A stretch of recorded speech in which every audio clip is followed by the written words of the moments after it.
Hello, my name is Antique Oracle. Friends, the kingdom of Lord Krishna exists not only on this earth, but also in the hearts of every individual. Today, we will show you the invisible kingdom of Krishna, which is not on the surface of the earth, but lies deep under the sea, in the sands of the ocean, where Krishna once began his reign. Every particle there witnessed Krishna's divine acts, but today all we hear is the sound of ocean waves.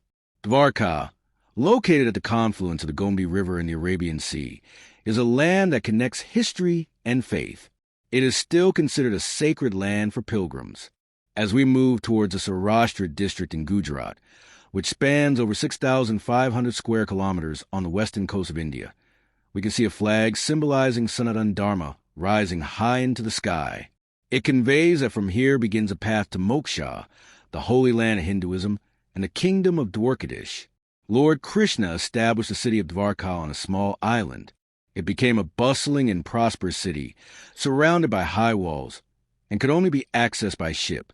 However, the city that Krishna had built with so much love sank into the ocean, and the lost city of Dwarka has become a topic of great discussion worldwide.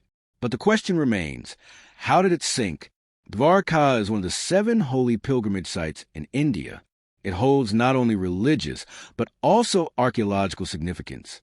Located at the western tip of the Saurashtra Peninsula, Dwarka is one of the 4 Dham for sacred places, and one of the 7 holy cities of Hinduism. According to the Puranas, Lord Krishna built Dwarka after leaving Mathura to escape the attacks of his maternal uncle, King Kamsa. Puranic texts suggest that Lord Krishna sought land from the sea god and ordered the great architect Vishwakarma to build the city overnight. Surrounded by walls, Dwarka was a magnificent city with golden gates and 900 palaces, home to thousands of people. It flourished rapidly, but despite its brilliance, it was swallowed by the sea. According to the Mahabharata, Krishna played a significant role in the Great War and helped the Pandavas win, while the Kauravas were defeated. After the war, Krishna received a curse from Gandhari, the mother of the Kauravas, who was mourning her son's deaths. She cursed Krishna, saying that just as the Kauravas perished, so would the Yadava dynasty. As time passed, Dwarka's atmosphere became tense, and the Yadavas began fighting among themselves. After the death of all Yadavas, Lord Krishna wandered into the forest. While reflecting on Gandhari's curse, he was accidentally struck by an arrow from a hunter named Jara, who mistook Krishna's toe for a deer's head. When Jara realized his mistake, he sought Krishna's forgiveness, and Krishna left his earthly body. Arjuna, upon hearing of Krishna's death, went to Dwarka and ordered the remaining Yadavas to prepare to leave for Hastinapur. Arjuna then performed the last rites of the Yadavas and led the women and children out of the city. The next day, when they left, Dwarka and its palace submerged into the sea. Apart from Gandhari's curse, there is another legend regarding the downfall of Dwarka. Once, the sons of Yadavas disguised Krishna's son Samba as a woman and mocked the sages.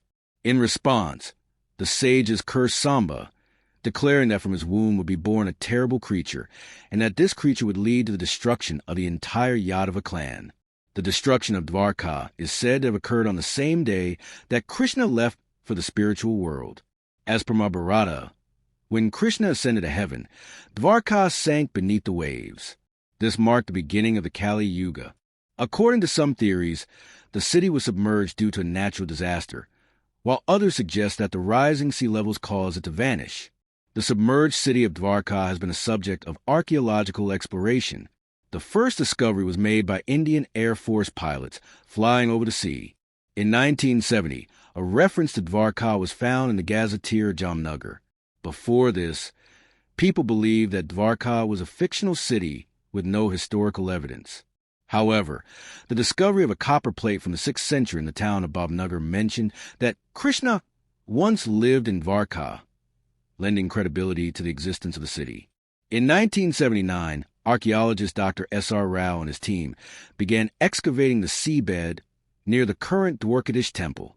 They found several temples and artifacts that matched descriptions of Dwarka from the Mahabharata.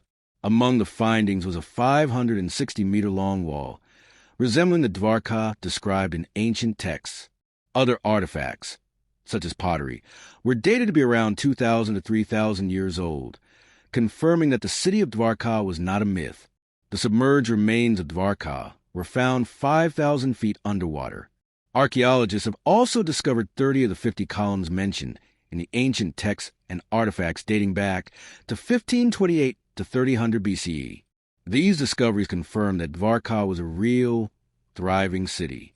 In 2005, the Archaeological Survey of India resumed research on the submerged city. Divers from the Navy assisted in the excavation of limestone blocks and other remains found in the coastal waters. The artifacts were carbon dated, revealing that they were over 9,000 years old. These findings have added weight to the theory that Dwarka was an ancient port city. In conclusion, it can be said that Dwarka was not just a small city, but a vast and prosperous kingdom. As more evidence comes to light, it will be a matter of pride for our civilization to learn about this great and ancient history. Lord Krishna's teachings about living in the present, understanding the essence of karma, and freeing oneself from unnecessary worries continue to inspire us.